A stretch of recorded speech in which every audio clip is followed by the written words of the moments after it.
स्वागत आहे तुमचे माझ्या या YouTube चॅनलवर। तर आज गणेश चतुर्थीचा दुसरा दिवस म्हणजे ऋषी पंचमी। तर ऋषी पंचमीला ऋषीची भाजी केली जाते, ती दाखवते मी तुम्हाला कशी केली जाते। त्यासाठी लागणारे साहित्य, ही लाल पाल्याची भाजी आहे, हा तेरा म्हणजे सफेद अळू, हे लाल पाल्याचे डांब असतात ना ते आहेत, त्याच्यानंतर ही अरवी, हा भोपळा, शिराळी म्हणजे दोडकी, हे सुरण, भेंडी, वालीच्या शेंगा,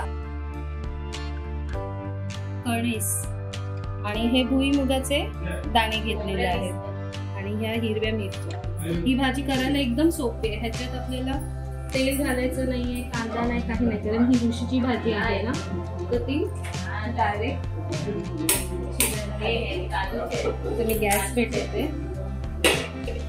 हा टोप ठेवलाय, जरा टाकू दे। सर्वप्रथम ना अळू घालायचा आणि मग त्याच्यानंतर हा लाल पाला घालून सुरण घालायचं, कारण सुरण शिजायला वेळ जातो। अरवी घालायची, जे शिजायला वेळ जातात ना ते जिन्नस पहिले घालून घ्यायचे। इथे मी हे कणीस ना उकडून घेतले आधी, म्हणजे ह्याला जास्त वेळ जाणार नाही। तर आता टोप तापल्या, ह्याच्यात बघ आम्ही तेल वगैरे काही घेतलेलं नाहीये, डायरेक्ट मी हा अळू टाकते।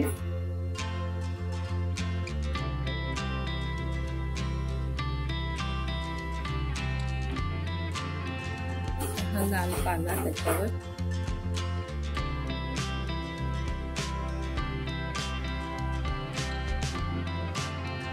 आता हे दांब आहेत ते त्याच्यात घालते, कारण हे शिजायला वेळ जातो ना, आहेत कोवळे तरी पण ते शिजायला वेळ जातो आणि हे ना शिजल्यानंतर इतके छान लागतात ना, ह्याच्या आतला गर खूप गोड लागतो, म्हणजे अगदी शेवग्याच्या शेंगा कशा आपल्याला गोड लागतात तसे हा गोड लागतात। आता मीठ जरा हे हलवून घेते,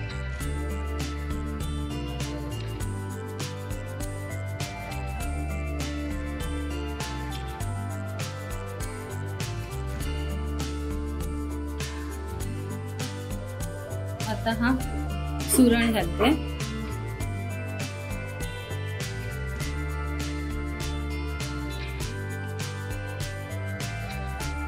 त्यानंतर ही अरवी घेतलेली आहे ती, त्यानंतर हा लाल भोपळा, आणि आता ही दोडकी, हे सगळ्यांना एकत्रच घालून घ्यायचं.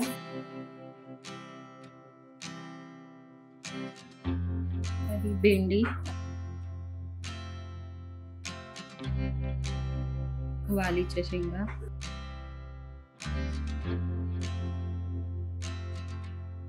मिरच्या ज्या आहेत ना त्या आपल्याला नंतर घालायच्या. आता हे भुईमुगाचे दाणे,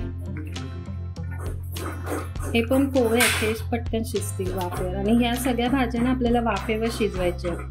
आता ह्याच्यात मी एक पदार्थ टाकला नाहीये, तो म्हणजे आंबाडी. दाखवते मी तुम्हाला. ही बघा, ही आंबाडी आहे. ही ना आता मी धुवून सोलून घेते आणि त्याच्यात टाकते. ही का टाकायची असते, कारण अळूला पण खाज असते, सुरणाला पण खाज असते, त्याच्यामुळे ही आंबाडी आपल्याला टाकायची आहे त्यामध्ये, थोडा त्याची खाज जाण्यासाठी आणि आंबटपणा येण्यासाठी. तर ही सोलून, तर ही बघा, ही आंबाडी अशी सोलून घेतलेली आहे. 5 घेतली आहे ही आंबाडी. ही आता ह्याच्यात घालते.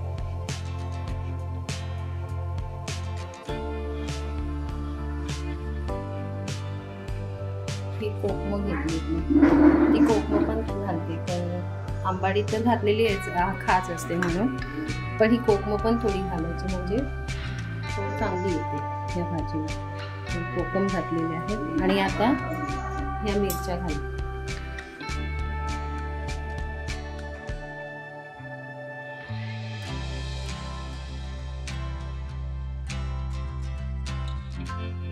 पूर्ण हलवायची नाहीये, खालचे तसंच ठेवायचंय, कारण आपल्याला सुरण शिजवून घ्यायचं आहे ना. सुरण शिजायला वेळ जातो. मिरच्या ज्या वरती टाकलेल्या होत्या त्या थोड्या खाली केल्या कोकमाने.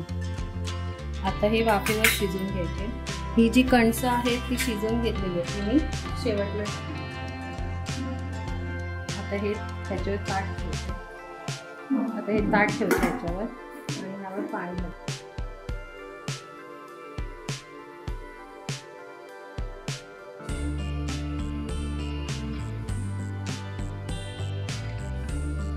आतमध्ये मी पाणी अजिबात घातलेलं नाही, त्या भाज्यांनाच पाणी सुटणार त्याचं. त्याच्यामुळे मी पाणी घातलेलं आहे, फक्त वरती झाकणावर पाणी ठेवलेलं आहे. आणि ह्या भाज्या सगळं शिजून झाल्या की मग त्याच्यात मीठ घालायचे आणि ही कणसं घालायची आणि त्यानंतर वरून खोबरं, बस.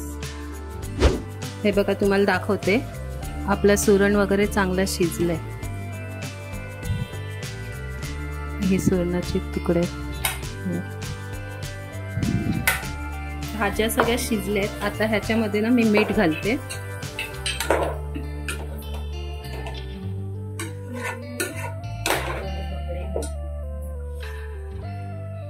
भाज्या कशा कोवळ्या असल्यामुळे पटकन शिजल्यात वाफेवर. आता ह्यामध्ये मीठ घालते. आपण चवीनुसार मीठ घालूया.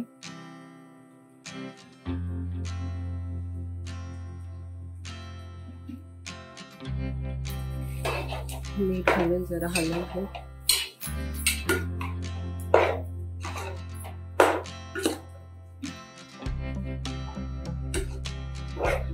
आजच्या दिवशी नाही, ह्या ऋषीच्या भाजीला चव खूप छान असते, चविष्ट लागते भाजी. आता मी ही कणसं घालते ह्याच्यामध्ये, जी मी आधीच उकडून घेतलेली आहे.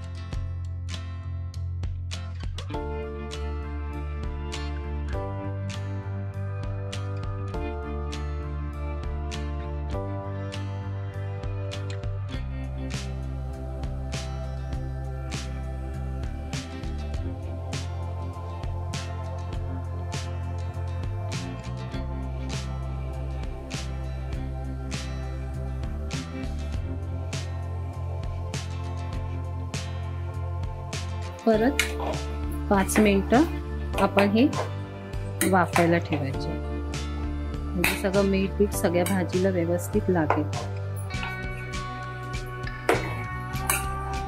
आणि सगळ्यात शेवटी मग खोबरं घालून सर्व करायचे.